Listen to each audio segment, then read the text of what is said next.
Hello everybody, this is General Yanis, and today in Death Card Tactics I'm very excited to bring you a 2000 point Death Card list review, and this time I will be reviewing Don's Demon engines. So this is a really nice looking army from Don Hooson, and it's really much different from what I've been reviewing in the past times, only consisting in principle of Demon engines. So let's take a look. So today, the 30th of April, today is a national holiday in Denmark. It's the Big Prayer Day. And on top of this, it's Good Friday in Greece. So it's strange that, let's say, in the Easter is determined by the Julian calendar in the Orthodox Church and can differ up to 4 weeks compared to the Catholic or Protestant Easter, because the Easter determination follows the moon cycles. And if you miss a full moon, the Easter could be 4 weeks apart, it can be 1 week apart, or it could fall on the same day, depending on when the last full moon was, or something like that. But apart from that, I'm excited for my upcoming game, 2000 points next week, and painting up a few new models, making some new Death Shroud, and taking also 30 Bloodthorn with a heavy Blight Launcher, trying to make them ready for the battle report next week. But today, as I said, excited to be reviewing a death card list, the 2000 points, Demon Engine Heavy, and a tournament list from an Inexorable Play Company provided by Don Hooson. So thank you for providing the list for the review, and in this video we'll be looking at the list overview, some ideas for secondaries deployment, some strategies, general ideas, and then looking at various metrics for this unit, for this army list, etc. And before I start, a very big thank you and shout out to all my patrons, and thank you for your support, and welcome to the patronage, Dr. Bonebreaker. So let's take a look at the list. So here we have Don's Demon Engines. It's 1995 points list, and it consists of 2 Outrider detachments, and you are starting with 6 command point. So you have the first Outrider detachment from the Inexorable Plague Company.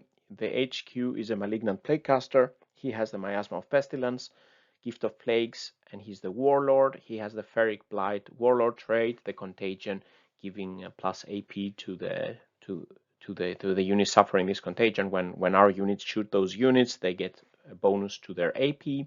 He also takes the Sub-Rating Plate Relic, giving him a 2+ invul, and he's costing 95 points. Then in the Outrider detachment, we have the allowance to have 6 fast attack units, and here Don has 6 fast attack units.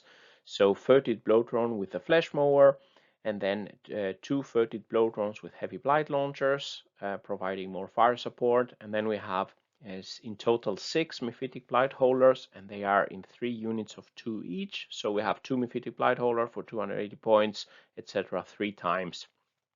And then the only heavy support in the list, a Plagueburst Scroller with Entropy Cannon and Slugger, and making this first Outrider detachment. And then in the second Outrider detachment, also in Inexorable Plague Company, also costing us 3 command points. The HQ is another Malignant Plaguecaster. He also takes one of the best psychic powers, the Miasma of Pestilence. He also takes Curse of the Leper for some offensive mortal wounds. And here in this Outrider detachment, we have the last 3 fast attack units, the Greater Blightron 3 times, so our fastest unit, and at a very good price compared to the other fast attack units. So, as I said, it cost 6 command points to field so many fast attack units, but this army is not actually so hungry for a lot of command points, so that should be okay. So let's look at the list and the unit selections and the ideas of this list. First of all, the units, the Mephitic Blight Holders, they are constituting the main body of the army, and the Mephitic Blight Holders are a great unit, even now that they are costing 140 points. It would have been a bit better for this list if they were still costing 100 points. That would be great. But they are there. They are providing the anti-vehicle shooting, they have the multi-meltas, the crack missiles, and they have also potential for anti-personnel firepower. They have the frag missile instead of the crack missile for let's say horde type opponents with blast. They have the bile spurt at shorter range. They are also capable in melee. They can fend for themselves in melee, and they can shoot their weaponry in point blank. They were arranged in two models in each unit, so three units in total. And this is mainly to give, I would assume also you have, with 3 units, you can move them easier around the board, and also you are benefiting more from the stratagem belching fumes, which gives reduces the number of weapons fired against them by 1. And this stratagem costs 1 command point for a unit of up to 2 Mephitic Blight holders, but if you have 3 Mephitic Blight holders in 1 unit, then this stratagem would cost 2 command points, and then yeah, it becomes quite expensive to cast. So you get the most benefit if you have two Mephitic Blight holders in a unit. The 3 units of Mephitic Blight holders are also the highest point cost, 280 points per unit. So those could be those would be the 3 highest cost units for a potential While We Stand We Fight secondary selection. Then we have the 30 blow drones, 1 with a spinning mower for melee power, and then 2 with heavy blight launchers for additional fire support. And the heavy blight launchers, they can shoot six shots each, and they provide good anti-marine firepower and against lighter vehicles, let's say with not so tough units, but they provide something in the middle range where for example the meltas will not be as efficient. And then we have the 3 greater blight drones from Forge World, and this is our fastest unit, moving 14 inches, and provides a good board presence and anti-infantry firepower, and again also anti-light vehicle firepower. And yeah, they are basically our fastest unit. Then we have the Plaguebear Scroller, providing long-range anti-vehicle firepower, and will be probably staying back, holding some objective in their own deployment zone and assisting the fast units with suppressing fire. Also, the mortar and plague weapons the mortar can fire at some hiding units, and also with a plague weapon it can spread the cyclic corrosion if we want to that the other fast attack, the Mephitic Blight holders, can get reroll once for a selected unit. Then the Malignant Plaguecasters, the HQ choices here, those are of course overall very useful unit and a cheap HQ choice. This list wouldn't benefit a lot from a Lord for the rerolls at least, and the psychic powers, of course, they would help. They will help these units. The Miasma of Pestilence doubled up for durability, so that we are certain that even if one survives, we can cast Miasma of Pestilence on some of these fast attack units. We have the Gift of Plagues for extending the contagion range to spread the contagion and spreading the AP buff. And Curse of the Leper is one of the best offensive powers against infantry, and characters being able to do a lot of mortal wounds. The Warlord trait is the Ferric Blight for the AP bonus, and this can be spread by Flash Outbreak on the fast units. And then the Relic, the Suppurating Plate, chosen here. Not very many applicable relics for the Plague casters. Maybe I would consider the Plague Skull of Glothila instead of the Suppurating Plate. The Suppurating Plate will give a 2+ save instead of a 3+ save, but the Plague caster doesn't have an invul save, so it's not like of course you take the relic for free, but it's not. It gives a little bit of help, but I would probably chosen the Plague Skull of Glothila. So overall, this is a very fast army. Everything can move more than 10 inches, except the plague casters, of course. Additionally, the good thing with the fast attack units is that they don't have any degrading profiles. They have 9 wounds each, and therefore they will still be operating at full speed and full ballistic skill and weapon skill, even if they are reduced to low wounds. The Inexorable Plague Company has been selected for the AP boost and the access to the stratagem with -2 charge. That can be really helpful in the games if you want the opponent not to be able to charge your units. As I said, the relics are not so many super useful for a Plague caster. If you take the Inexorable Relic to be able to heal the Leechspore Casket, to be able to heal your vehicles, you need a strong melee unit, and for example a Demon Prince would be interesting. I think the Poxmonger's Plague Company could probably also be considered for this. taking the Arrowclaw Firmus relic to give better invul saves on a big unit of Mythic Blightholders, for example, and you could use the Bilious Bloodrush stratagem to fire multi-meltons in point blank with no penalty. So for deployment and secondary objectives, I think everything in this list should be starting on the table, I would assume. No point in deep striking or strategic reserve, something here. Everything should be on the table and being ready with the engines hot to advance on the board. Secondaries, I'm thinking here, engage on all fronts should be good for this list when we have so many fast units that can have a good board presence. This list would not be good to take actions because there is not so many infantry here. There are not so many bubonic Astartes unit for some of the secondaries, etc. While we stand with fight could be interesting for the 3 units of Mythic Blightholders. So you have 18 wounds in such a group to be taken out, and then you can protect them with the Miasma of Pestilence from the Plaguecaster and the Belching Fume stratagem. So it should be possible that they can survive the units. And basically, as this list doesn't have so much objective secured, maybe the idea is probably to table the opponent, and therefore you could select some secondary that is something killy on the opponent, taking out his vehicles. That would be probably a good one if he has a lot of vehicles also, or taking out characters or something killy. Maybe domination if we are cleaning out the opponent and then we are scoring. Maybe towards the end of the game we're getting more on the secondary, holding more objectives than half. So the strategy and general idea, as I said, the strength of this army comes primarily from its speed and the shooting damage potential. I would assume that the Blight drones and the Blow drones can fly ahead as a first wave and contest objectives. They can score secondaries with engage on fronts. They can harass enemy weak points. Some smaller infantry units holding some objective, they can flame them. They can shoot the weapons, the heavy Blight launchers, etc. And they can be spreading the contagion, giving -1 toughness to opponents. Flash Outbreak can help. The Gift of Plagues from a Malignant Plaguecaster can enhance the contagions of the forward units.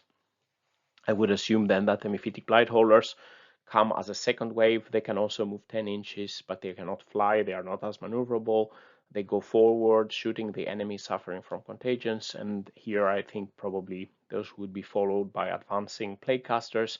Maybe some Plaguecaster could stay back with a Plagueburst Crawler, but I think it's better to advance them and bring the Plaguecasters close to the Mythic Blightholders so they can cast Gift of Plagues and Miasma of Pestilence on the fast Daemon engines on the front here.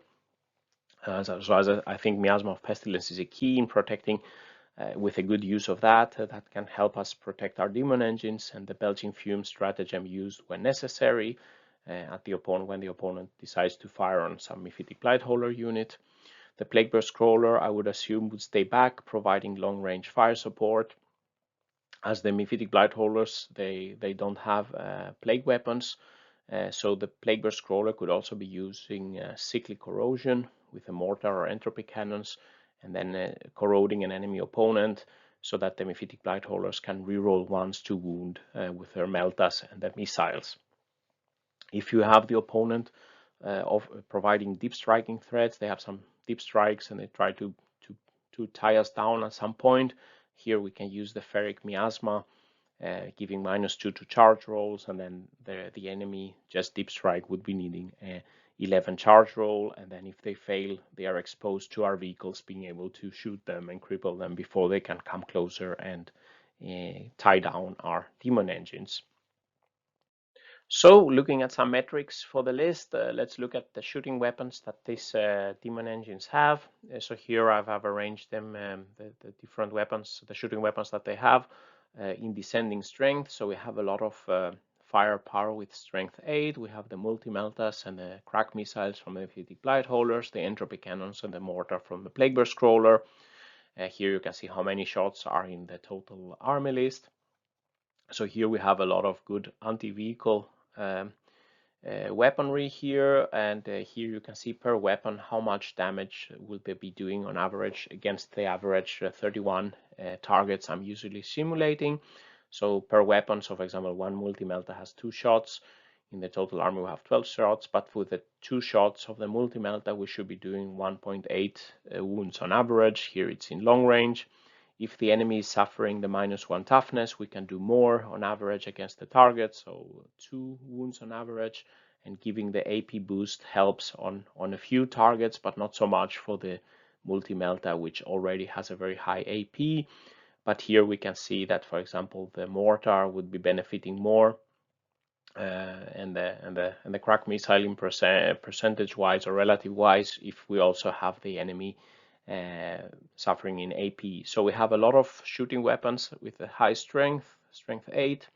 Then we have a couple of weapons. It's the Greater Blight Drone, has a strength 7 weapons with lower damage, so those can be quite good to clear off some infantry or lighter vehicles.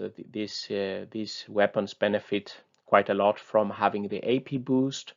Then we have a couple of strength 6 weapons. We have the heavy blight launchers, and those can do quite severe damage. So one weapon can shoot 6 times against the infantry mainly, and with damage 2, it's good anti-marine weapon, also benefiting from the AP and the toughness on average.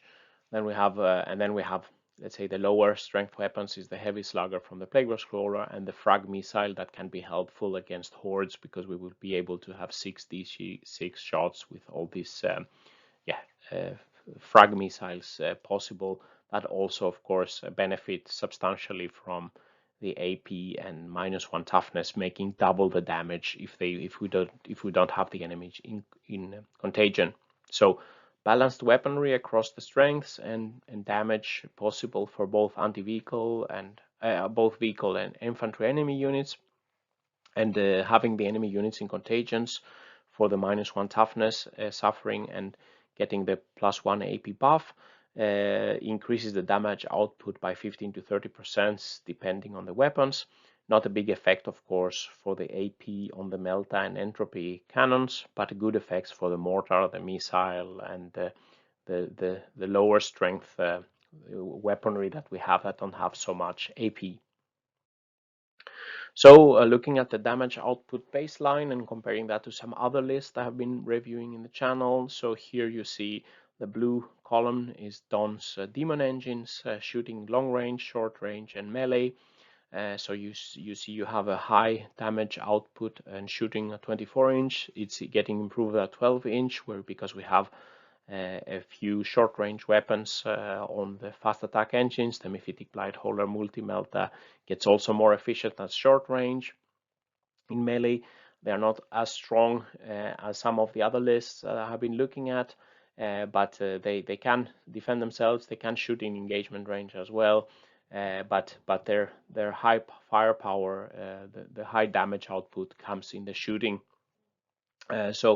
And I think also the speed of the whole army and non-degrading profiles will keep the high damage output and make it possible to get find targets, being able to fly away fast and find targets. So here is called the orange was the list I reviewed last week with the Contemptors, Dreads, and the Plaguebear Scrollers, a very heavy shooting list. And here we had the gray is the Terminus Est, which is quite different. So here basically everything is melee with a lot of Poxwalkers and Terminators. And then I had the list. I took a mixed list that I took in the Battle Report channel, Scudlinian, Inexorable list. Here it was mainly melee and some shooting. But here we have a very high shooting list and very fast unit. So if we look also at the durability, and here I'm considering just the baseline, how many wounds are put on the table. I'm not taking into account that you can increase durability with Miasma of Pestilence and Belching Fumes, etc. So in the blue again is Dawn's Daemon engines.